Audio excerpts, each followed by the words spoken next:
कौन लाला? उल्लाला ना। देखिए पहला कौन होगा? बोलो पहला, फिर बोलो दूसरा, दूसरा, दूसरा, दूसरा, तीसरा, तीसरा, तीसरा, तीसरा, चौथा, चौथा, चौथा, कौन लाला? कौन लाला? उल्लाला। अब देखिए इसकी मात्रा लिखिएगा। अब इसके जो चरण होंगे कितने होंगे? 4। सब में 4 चरण होगा और जो 4 चरण होंगे, चारों चरण की जो जोड़ा होगा, एक का 300 होगा और दूसरे का 34 होगा।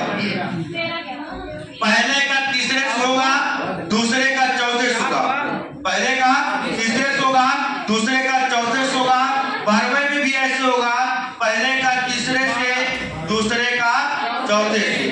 पहले का तीसरे से, दूसरे का 34। पहले का तीसरे से, दूसरे का 34। ठीक। अब मात्रा देखेंगे, दोहा के देखेंगे मात्रा।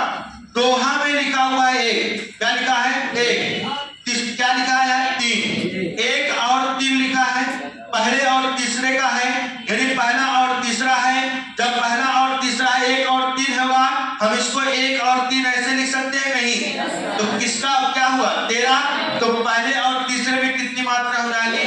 13। देखिए समझिएगा, याद मत करिएगा, नहीं दोहा सोटा में कंफ्यूजन में बहुत से लोग गलत करके आते हैं। हमसे खुद गलत करा, ठीक। एक ही कोकी होकी कभी पलट नहीं रहे। लेकिन ऐसे का 1 3 दिख गया ना, दोहा में 1 3 दिख गया। 1 3 मतलब 13। तो पहले तीसरे में 13, इससे दूसरे और चौथे में कितने हो जाते हैं? इसी का सेम उल्टा क्या होता है? सोठा। दोहा का उल्टा क्या होता है? सोठा। अगर दोहा के पहले तीसरे में 13 मात्रा है, तो सोठा के पहले तीसरे चरण में कितनी हो जाएगी? 11 हो जाएगी। और यहाँ दूसरे और चौथे में कितनी हो जाएगी? 13। बच्चा 12वें के पहले दूसरे में कितनी 12 और दूसरे और चौथे में 7 मात्राएं होती है। फिर आ गया उल्लाला। कौन लाला? उल्लाला में पहले और तीसरे चरण में हो जाएगी 15 मात्राएं और दूसरे और चौथे चरण में 13 मात्राएं हो जाती है। एक इसका हो जाता है आपका उल्लाला का हो जाता है। तो बताइएगा दोहा के पहले तीसरे चरण में कितनी मात्रा? बोलो कितनी? दूसरे